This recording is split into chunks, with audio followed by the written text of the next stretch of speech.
Paz seja convosco. Amém? Senhor Deus, quero nesse momento colocar na Tua presença esse primeiro tempo da Escola Bíblica Dominical, pedindo ao Senhor que o Senhor nos abençoe com entendimento, com o Espírito do Senhor seja sobre as nossas vidas. Peço, Pai querido, que o Senhor possa me capacitar a falar as coisas concernentes ao Teu reino, para que nós possamos, Pai querido, como corpo, crescer em estatura e graça, para a glória e honra do Teu santo nome, Pai, em nome de Jesus. Amém. Estamos trabalhando nesse primeiro período sobre santidade, sem a qual ninguém verá o Senhor. Nós trabalhamos as manifestações visíveis da santidade nas nossas vidas. Afirmamos que isso é imprescindível. Nós temos que entender que a santificação ela tem que ser vista pelas pessoas. Não para que nós sejamos glorificados, não para que nós sejamos exaltados, mas para que haja realmente mudança e transformação. As pessoas estão cansadas de discursos, estão cansadas de ouvir e elas querem ver ações práticas nas nossas vidas. Nós, só fazendo o nosso resumo, nós tratamos da sexta manifestação dessa santificação nas nossas vidas e nós falamos que a santificação genuína manifesta-se no respeito habitual à lei de Deus, especificamente em relação à palavra, em relação aos 10 mandamentos, coisas que as pessoas têm como que deixado de lado, por dizer que está numa época de graça, então eu não preciso pensar em 10 mandamentos, e aí a gente vê a sociedade como está. A lei e os 10 mandamentos, elas têm que ser guardados, nós temos que observá-los como princípios eternos, aos quais o próprio Deus nos deu. Temos que olhar para a lei, não como um jugo, que era o que o fariseu fazia com as pessoas, como um peso, mas como um manual, como um guia. Falamos na semana passada. Também falamos que a santificação genuína vem da manifestação no esforço habitual de coisas simples, como o sermão da montanha, como proceder, como agir. Nós temos que ver cristãos mais humildes, cristãos mais mansos, cristãos mais dispostos a chorar na presença de Deus pela sua condição pecaminosa e também pela situação dos povos, das pessoas que nos cercam. Nós não podemos permitir que o nosso coração endureça de tal maneira que a gente não chore mais.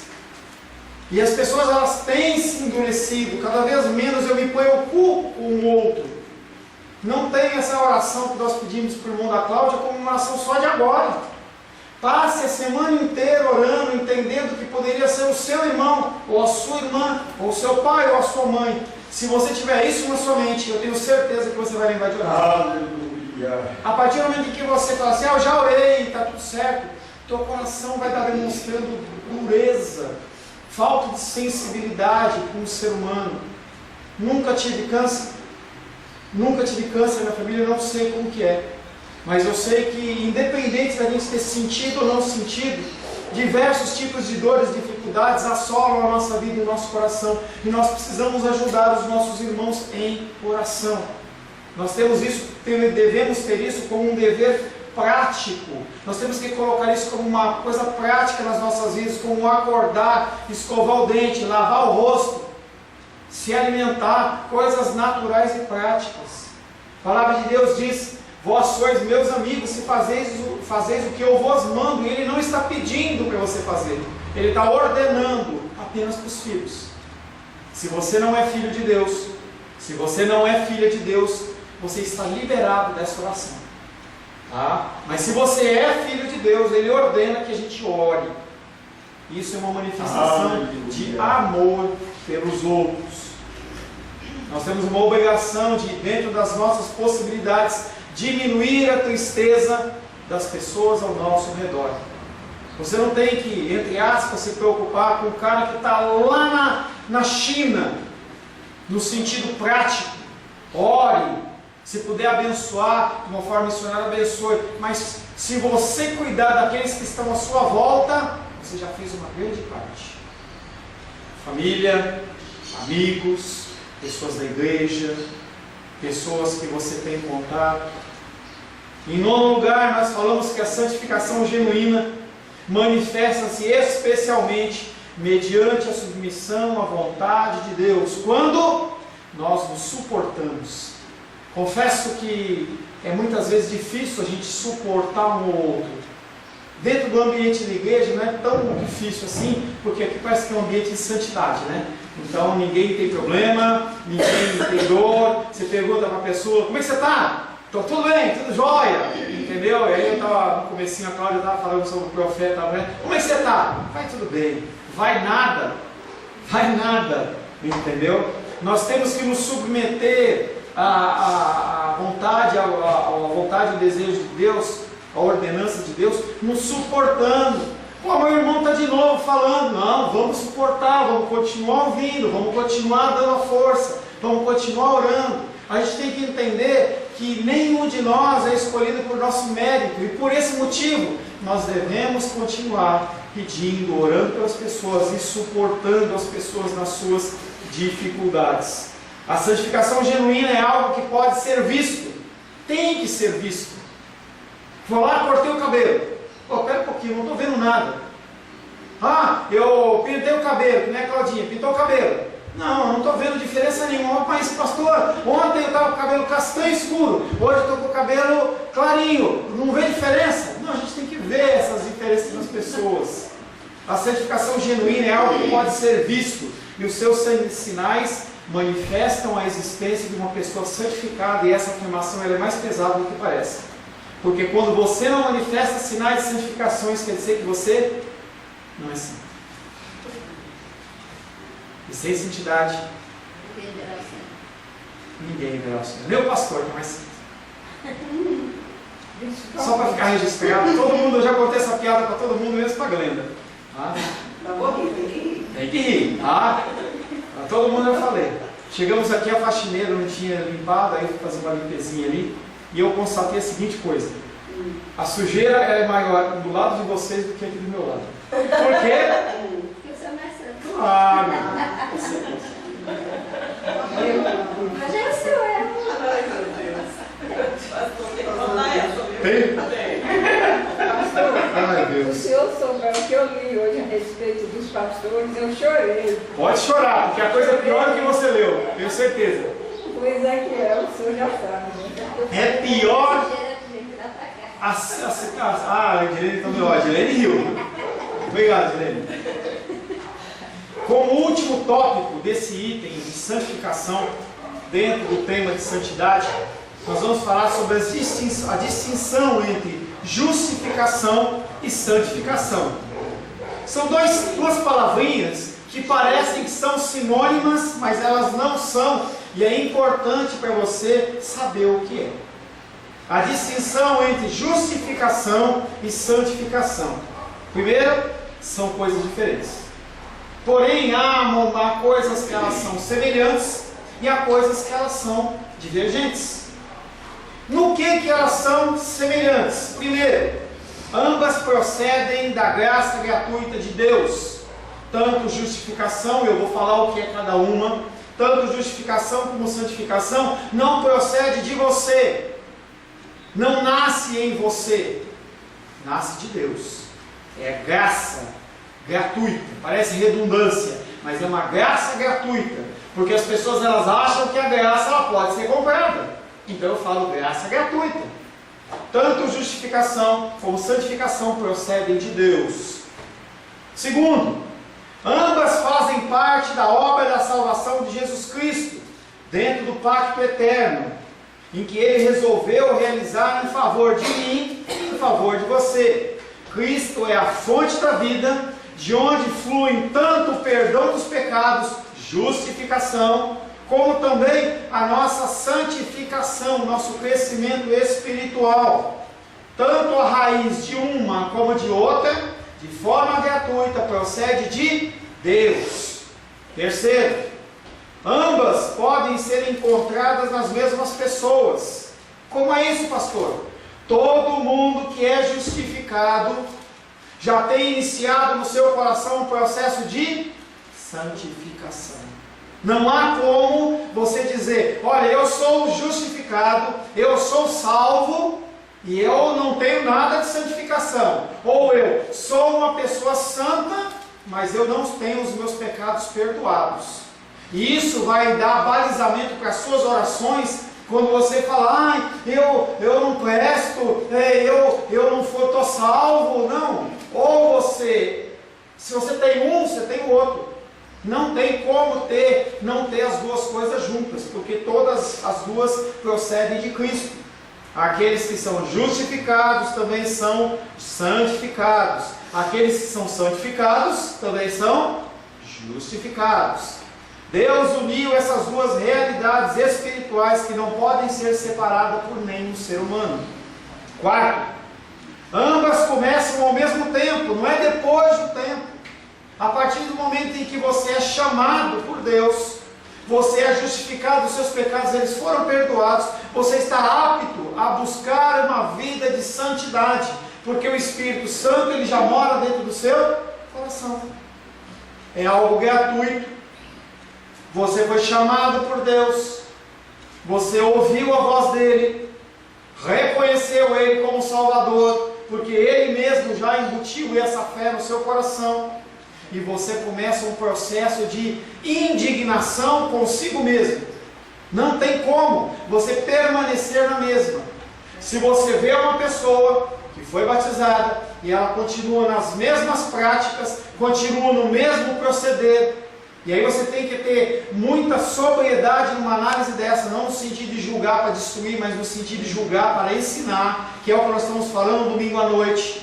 Jesus Cristo em terra, ele não julgou ninguém, mas ele julgava através das palavras dele, mas com que finalidade? Ensinar, edificar. Qual que vai ser o juízo de Cristo no fim dos tempos, no último dia? Destruição. Tá? Os juízos são juízos diferentes. Nós hoje, como seres humanos, nós não temos autoridade comissionada de Deus em julgar alguém no sentido de destruir. Veja o irmão Cláudio procedendo de uma maneira errada.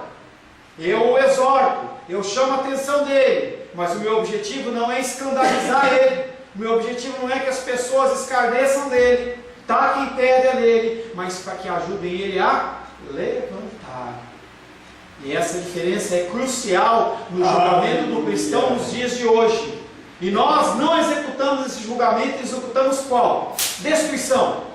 O irmão caiu, destrói, taca pedra, fala mal. Não é sinal de uma pessoa salva. Cuidado, isso vale para mim também. Quinto, ambas são igualmente necessárias à salvação. Ninguém jamais chegou ao céu sem um coração renovado, acompanhado pelo perdão. Não tem como você adentrar os portões celestiais sem um coração perdoador. Sem a graça do Espírito, acompanhado pelo sangue de Cristo. Sem estar devidamente preparado para a glória eterna. E ao mesmo tempo ser possuidor do título que lhe dá direito a ela. E isso chama-se santificação. Nós falamos um domingo inteiro que o Senhor ele nos prepara durante essa vida para que nós possamos viver no céu na presença dEle, para que não seja um sapo, porque se a gente não for preparado, a gente vai ficar que nem um peixe fora d'água, em que as pessoas elas vão ficar falando de santidade, cantando os louvores, e eu quero é um rock and roll. Não que rock and roll seja do mal, eu gosto de rock and roll. Mas no céu não vai ter rock and roll, lá vai ser glória, glória, glória, aleluia. Eu não consigo ver o arcanjo Miguel pulando, entendeu? Eu não consigo imaginar, eu não consigo, tá? Vai ser hinos de louvor e adoração e exaltação ao Senhor, que é bendito. Se for diferente, a gente se adapta, né? Foi Deus que criou a música. Amém. Mas não toda a música. Não toda a música, tá? Essa visão de que toda a música glorifica a Deus tem que tomar um cuidado enorme. Eu não estou falando em sonoridade, eu não estou falando em letras, eu estou falando em motivação de quem fez e quem canta. Porque eu posso cantar uma música Santo, Santo é o Senhor, com motivação errada, e aquela música ela fica totalmente deturpada. Como eu dizer, eu amo a Rosângela, mas eu estou motivado por uma coisa. E isso tem mostrado o coração de muitas pessoas. Elas têm sido motivadas pelos seus corações em detrimento da palavra de Deus. Então, o Senhor ele tem toda a liberdade de exercer o louvor que quiser lá. Se tem guitarra, se tem bateria, não sei. Eu sei que as músicas elas vão ser músicas de exaltação ao nome do Altíssimo. E se a pessoa não for preparada aqui na terra, não é lá que ela vai aprender. Pastor, só uma pergunta. Claro, Você falou dessa questão determinado cantor no evangelho, ele faz uma letra, certo? Ele pode ter tido a motivação errada, mas exaltou o nome do Senhor. Quando nós louvamos essa música, também vai depender de como é a motivação do nosso coração, não é? Só vai depender da motivação do seu coração, porque da mesma maneira que um pastor, ele pode vir aqui trazer uma mensagem com uma motivação errada, de angariar dinheiro e tirar tudo que você tem de posse, quando eu lanço a palavra de Deus, que é verdadeira, que está aqui escrita por ele, tem outro efeito no seu coração. Eu ouço essa palavra e falo para a minha condenação. Você ouve para condenação ou salvação? Depende do seu coração. Depende do que você está procurando. Se você vem para a casa do Senhor apenas para buscar a cura, você está errado. Mas aqui é o lugar da cura. Isso já falei para vocês. Nós temos que entender que a igreja é um grande hospital de todas as enfermidades sociais, emocionais, físicas e toda sorte, mas você não pode vir para cá simplesmente para buscar algo em troca. É aquele exemplo clássico que eu dou para vocês. Você gostaria de conviver com alguém que só procura você quando precisa de alguma coisa? Ninguém gosta. Poxa, ela vem de novo. O cara vem de novo. De novo. Deus, ele é santo, ele é sobre isso, mas ele analisa o meu coração e o seu coração. E quando nós olhamos o povo de Israel no deserto, toda uma geração morreu porque a motivação deles era errada. Não é diferente comigo, não é diferente com você. Mas a época da graça continua a mesma coisa. No que difere, nós já falamos as semelhanças, no que difere a justificação e a santificação? Primeiro, uma definição. Justificação é quando Deus fala que você é justo. Só isso, pastor. Tudo isso. Porque você não demandou nenhum esforço. Você não encheu um copo d'água. Obrigado, tio. Entendeu? Você não limpou a igreja. Não foi isso. Não é algo de ação sua. É a ação de Deus.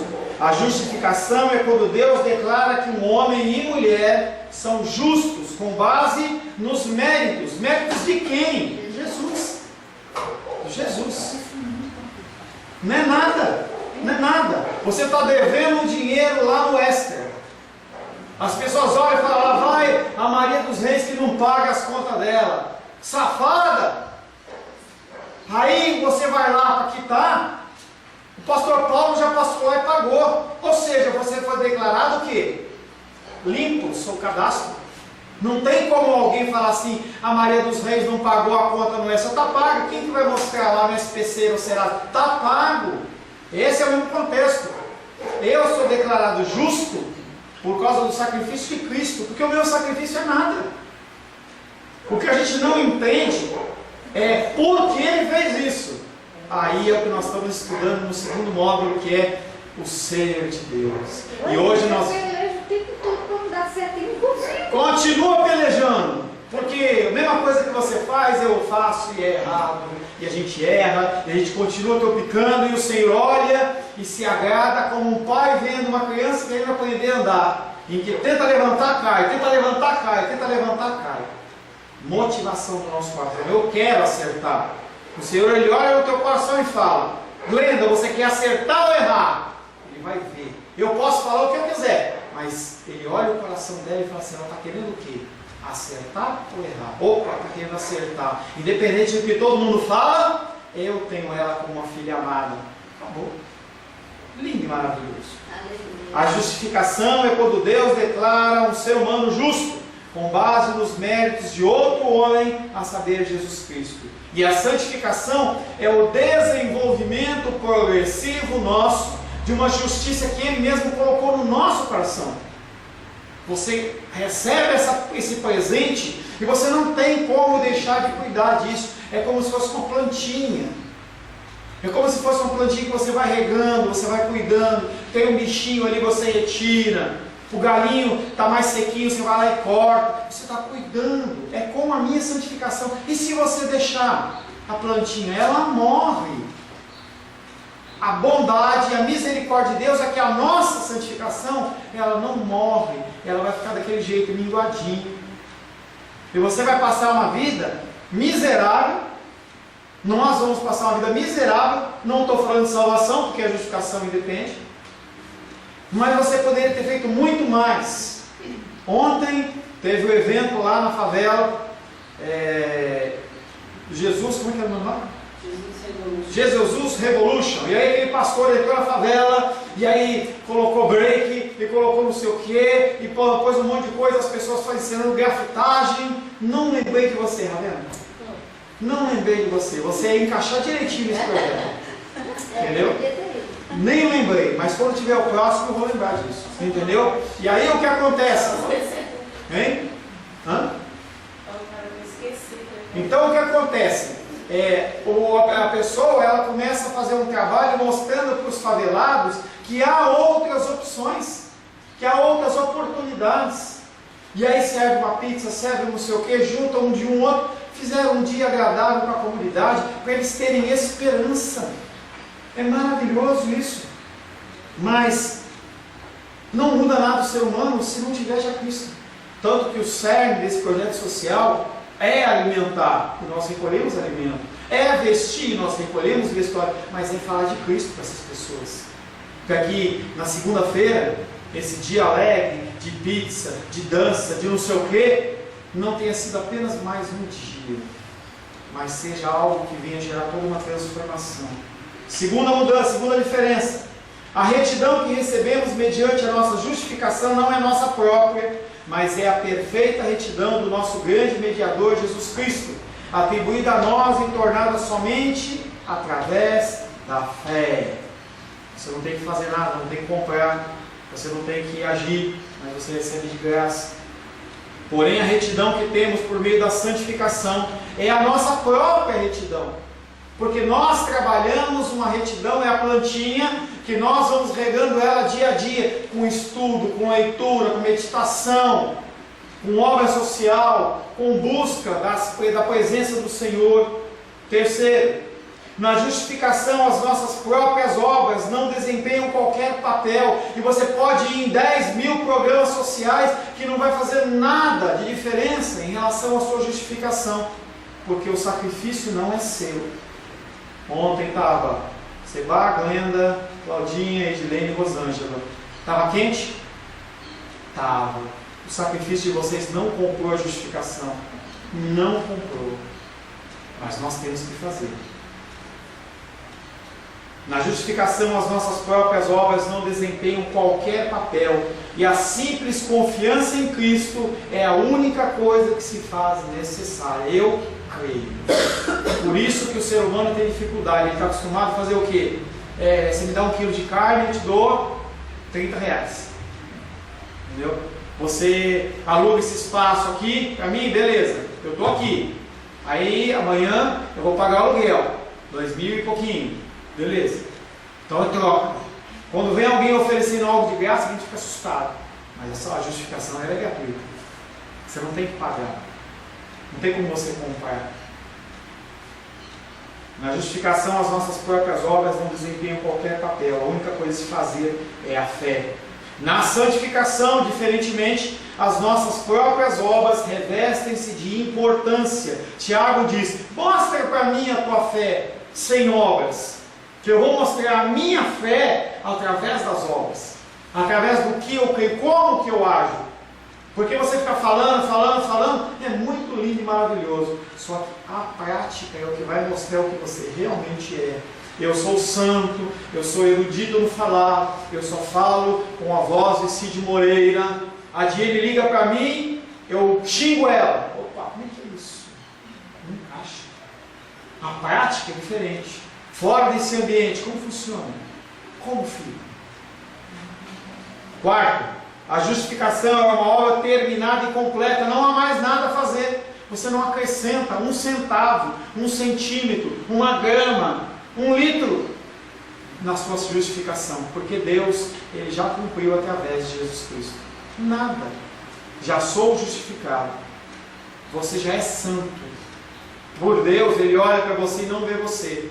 Ele vê você, Ele vê Cristo, Ele vê o sangue do Cordeiro. Ele fica morrendo de vontade de fulminar a minha vida, mas Ele lembra do sacrifício do Cordeiro e fala assim: ainda não, deixa para lá. Ainda não, porque eu estou salvo. Mas está amarrado. Entendeu? Ele vai falar, não, sobre esse não.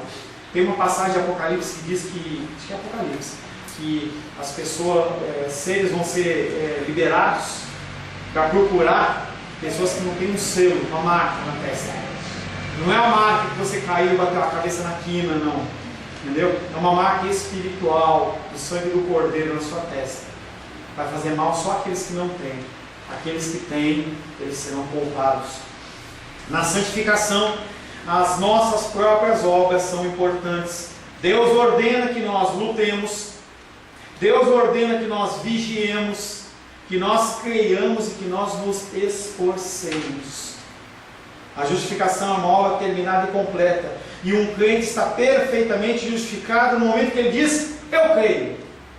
Claro que, olha o coraçãozinho que Deus olha. Tem muita gente falando, eu creio, crê nada.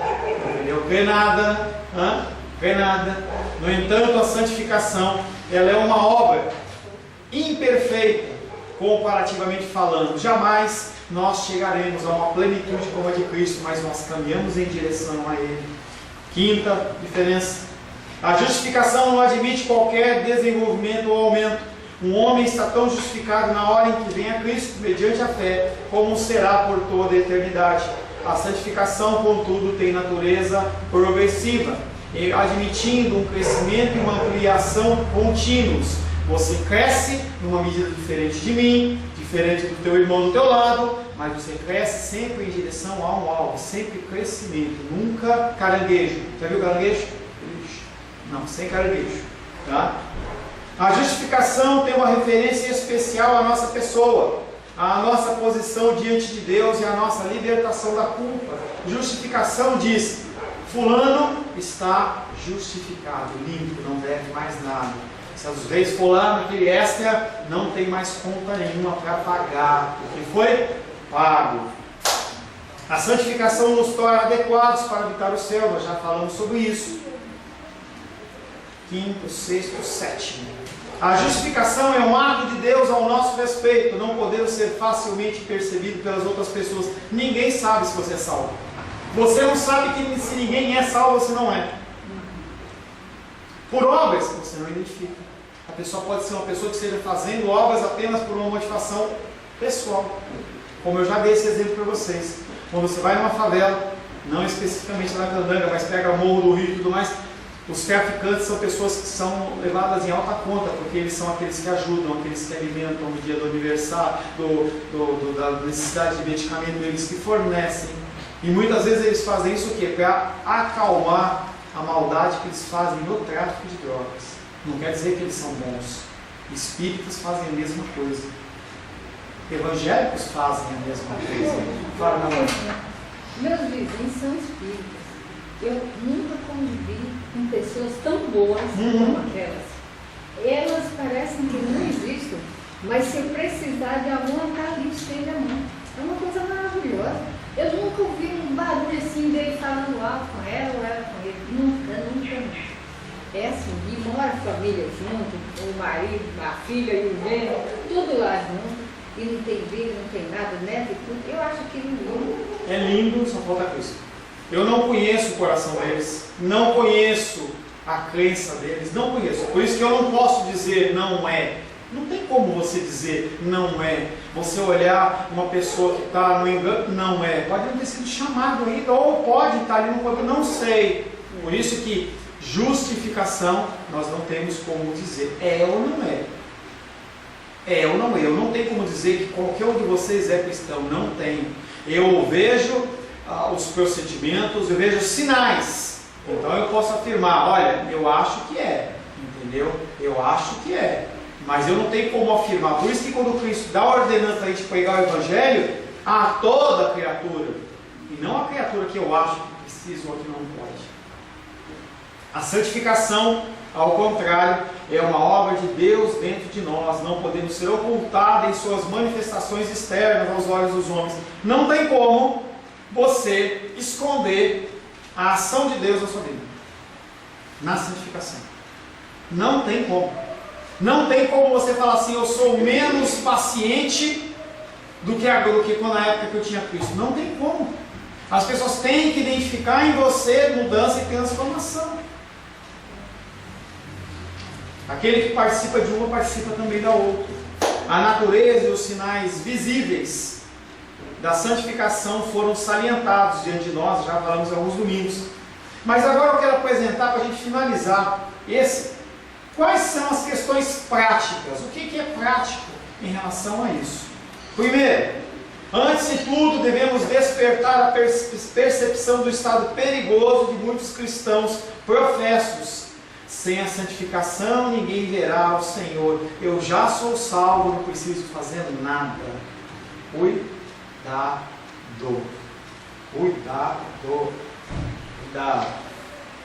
Que terrível acontecimento será no fim dos tempos, quando você achar que você viveu uma vida de santidade, que você não viveu nada.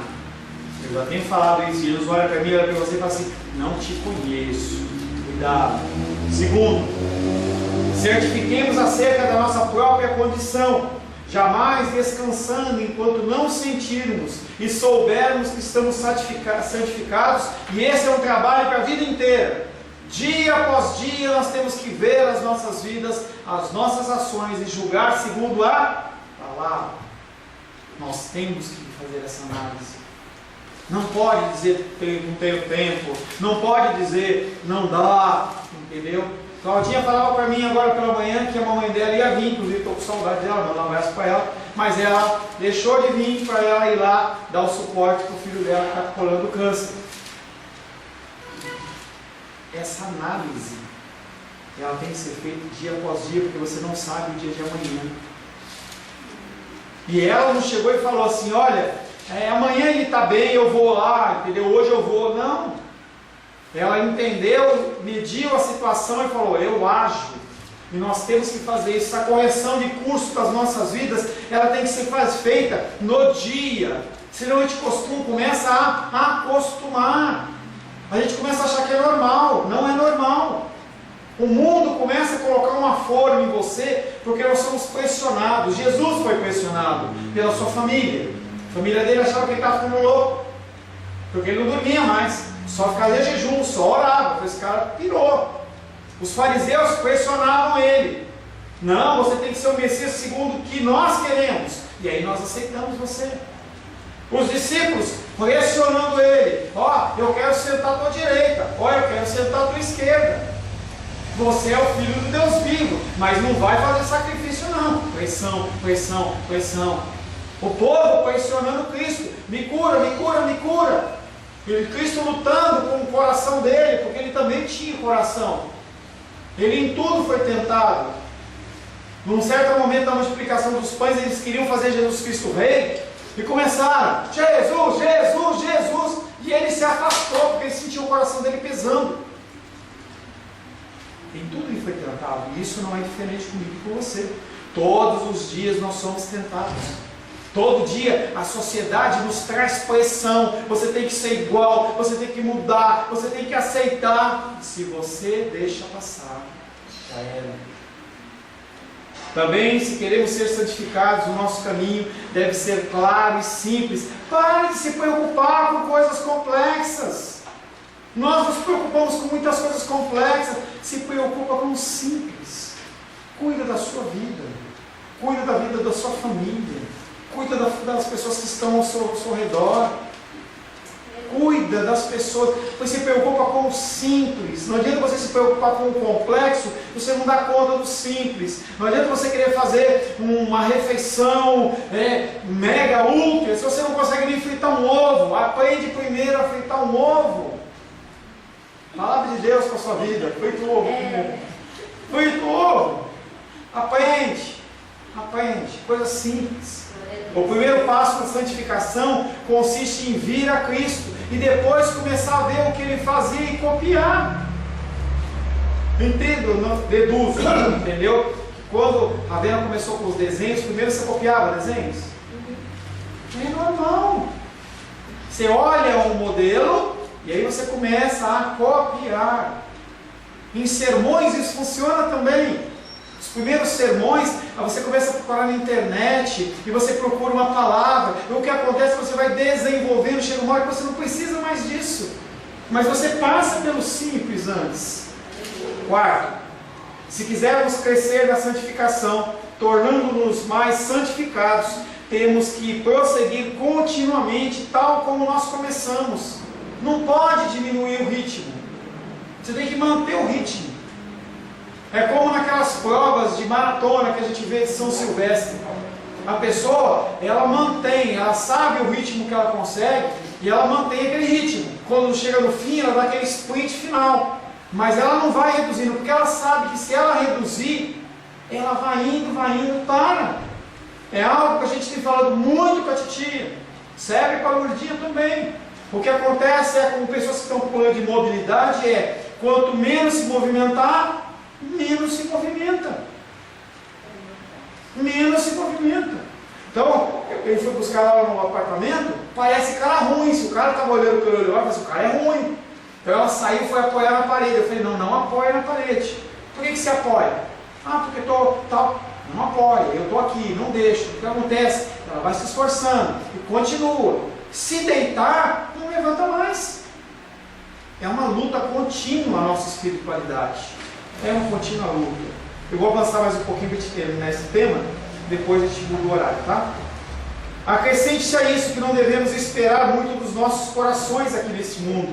Em nossos melhores momentos encontraremos em nós mesmos razões diárias para nos humilharmos, descobrindo que somos necessitados devedores à misericórdia e graça divinas a cada instante. Não confie no seu coração. Não ache que o teu coração, ele resolve. As pessoas, elas têm o discurso, não, meu coração teve paz nessa decisão. Que medo! Que medo! O seu coração, um segredo para você. O seu coração, como o meu coração, ele só fica em paz quando é satisfeito a sua vontade. Sabia disso? Quando você começa a orar a Deus numa situação séria e teu coração ele fica em paz, normalmente, pode ter exceção, Deus ele faz como ele quiser. Normalmente é quando a pessoa satisfez o coração. Quando eu ministro jovens que estão querendo casar ou namorar com um cara ímpio, e se alguém falar para ela, pode? Que palavra linda. Não pode, não deve. Não, eu vou orar mais. Deus vai falar comigo. E abre a Bíblia e vira para um lado. Porque não falou a decisão do coração. Aí pergunta para mim, pergunta para a Diene, pergunta para a titia, pergunta para a Ravê. Na hora que encontrar um que fala que pode, ótimo, lindo, maravilhoso. O coração ele é enganoso. Sempre meça o teu coração em relação a o que a palavra está dizendo. Finalmente, nunca nos envergonhemos de dar grande valor à santificação, contendendo por um padrão elevado de santidade. Não se acomode. Não se acomode. Se você olhar para um ente querido, para uma pessoa que é cristã, uma pessoa do seu círculo de amizades, e você quiser medir o seu cristianismo pela dele, você acomoda. Interessante que a gente sempre procura pessoas que são menos santificadas do que a gente, para comparar. Nós não nos comparamos em relação, por exemplo, à ação social com Madre Teresa de Calcutá. Ninguém se compara. Vai lá ver o que ela fazia. Não conheço a crença dela, mas a obra social, tá? Não, você não vai se comparar. Você compara com quem? Com o cara que não faz nada. Por quê? Você tem que elevar o seu coração, levar a sua autoestima. Nunca nos envergonhemos em buscar uma santificação progressiva todo dia. Fiquemos convencidos, sem importar que os outros digam, que a santificação envolve a felicidade e que o homem que atravessa a vida mais consoladamente é o homem santificado. Não tem como você ser feliz sem buscar a santificação. Não tem como você ser feliz apoiado apenas em valores financeiros. Não tem como você ser feliz em buscar apenas prazer nas noitadas, em bons restaurantes e em viagens. Isso é prazer momentâneo e é muito bom. Faz parte da nossa vida. Você não nasceu para ser franciscano, respeita a doutrina deles, mas você tem que viver com excelência nessa vida. Mas as coisas temporais não te fazem feliz. sapato, se fizesse feliz uma mulher, fizesse feliz um sapato, ela comprava um e ficava com um, já tinha ficado feliz. Não fica, porque quer outro. Eu vejo essas igrejas populares aí, em que a pessoa fala, vem aqui, pare de sofrer, faça a campanha e você vai ser rico. Era para estar esvaziando, lembra que a gente conversou? Era para estar vazia, porque o cara vai lá, faz a campanha, ele recebeu a bênção, ficou feliz, acabou. Não tem mais problema financeiro. Por que eu vou na igreja para buscar finanças se eu já tenho 2 coberturas, 10 carros importados? Porque o meu coração não fica satisfeito nunca. Você fica satisfeito com a compra de um sapato? Eu estou falando de um sapato, mas pode ser o meu celular, pode ser o meu videogame, pode ser a minha televisão. São valores diferentes. Tá? Se você ficar satisfeito com isso, acabou. Sou feliz. Mas não é assim. Passa 10 minutos, 1 hora, 1 dia. Aquele mesmo Deus que você o exaltou, porque Ele te abençoou, você está lá murmurando e reclamando porque Ele não te concedeu outra coisa. Todo ser humano é assim. Até minha esposa foi embora, não queria falar dessas coisas. Entretanto, sem dúvida que há alguns verdadeiros cristãos que, devido à má saúde, ou às questões de família, ou outras causas secretas, desfrutam um pouco consolo perceptível. Tem pessoas que sofrem mais do que outras pessoas. É verdade, é fato. Por que? Não sei. Por que Deus concede saúde a uns e a outros não? Por que Deus concede um trabalho para uns e outros não? Não sei dizer. Mas isso não se remete à salvação. Glórias a Deus por isso. O apóstolo Paulo era uma pessoa que entendeu isso. E ele falava sem ter fome e sem ter abundância. Ele não era masoquista, mas ele sabia que, em última instância, quem controlava todas as coisas é Deus. Você tem que desenvolver. Eu tenho que desenvolver isso desesperadamente na minha vida. Pastor, fale, meu amor. Isso aí às vezes acontece muito também, que eu já vi, né? Às vezes a pessoa é evangélica, tudo, e não tem. Aí veio um ímpio e fala, por que ele tem e eu não tenho? Né? Isso daí eu já vi. Cara. De ímpio é fácil. Isso é normal. O problema é que tem cristão fazendo isso. Nós fazemos isso. Por que eu sou cristão? Eu sou cristão. Olha o fariseu falando lá na parábola, né? Sou cristão evangélico, dou meu dízimo e minha oferta, venho na igreja com regularidade, participo dos cultos. Por que Deus não me dá e dá para o outro? É porque Ele quer. Ou seja, você está questionando a soberania de Deus. Ou seja, você não confia em Deus. E aí você tem que ser provado mais um pouco, mais um pouco, e mais um pouco, e mais um pouco. Que é o que acontece conosco. O Senhor, Ele vai permitindo. Acabei um livro sobre santificação, que é por respeito a Diene, em que ele falava numa parte assim: a dor faz parte do cristianismo, o sofrimento faz, mas não é para te acabar, para te destruir, é para te fazer mais forte. Para que você em algum momento possa fazer como Paulo fala assim: eu sei que Deus está no controle. Para você, para os outros. Que palavra doce e forte quando você chega com uma pessoa que está com uma enfermidade final, e você dá uma palavra e que a pessoa ouve o que você fala e ela se conforta, porque ela sabe, ela vê em você a certeza que você está falando. A pior coisa é a pessoa fazer um discurso daquilo que ela não acredita. Quando a pessoa acredita, é que nem as pessoas falavam para Jesus, ele prega como alguém que fala com autoridade. Nós precisamos disso na nossa vida. E essa autoridade, ela só é granjeada, só é construída a partir de sofrimento, dificuldades, para que você possa fazer o quê? A vida das pessoas um pouco mais feliz. Projeto ontem de ação social, depois, quando foi no finalzinho, eu fui lá com Rosângela para ver, eles estavam dançando break lá. Nossa, que felicidade deles. Naquele momento, aquelas pessoas esqueceram das suas dificuldades. Foi se apresentado um cristianismo no Evangelho. E eles falam assim: há uma esperança e há uma luz. Você tem que cada vez mais se firmar. Nós finalizamos neste momento esse tempo de santificação dentro de santidade, sem a qual ninguém verá o Senhor. Não terminamos sobre santidade, mas eu quero orar com você, para que o Senhor ele possa manifestar essa santificação através da sua vida, em nome de Jesus. Senhor, em nome de Jesus, nós queremos agradecer ao Senhor pelo Teu grande amor e pela Tua graça. Queremos colocar a nossa vida nas Tuas mãos, pedindo que o Senhor mais e mais nos abençoe. A Tua palavra diz que o Teu jugo é suave e o Teu fardo é leve. E nós temos que levar este ensinamento para aqueles que estão à nossa volta, passando lutas e dificuldades. Mas primeiramente nós precisamos crer. Por isso nós pedimos a Ti que o Senhor gere mais e mais em nós essa fé sobrenatural, para que nós venhamos a entregar as nossas lutas e dificuldades, porque nenhuma luta e dificuldade é maior do que o Senhor. Em nome de Jesus. Amém.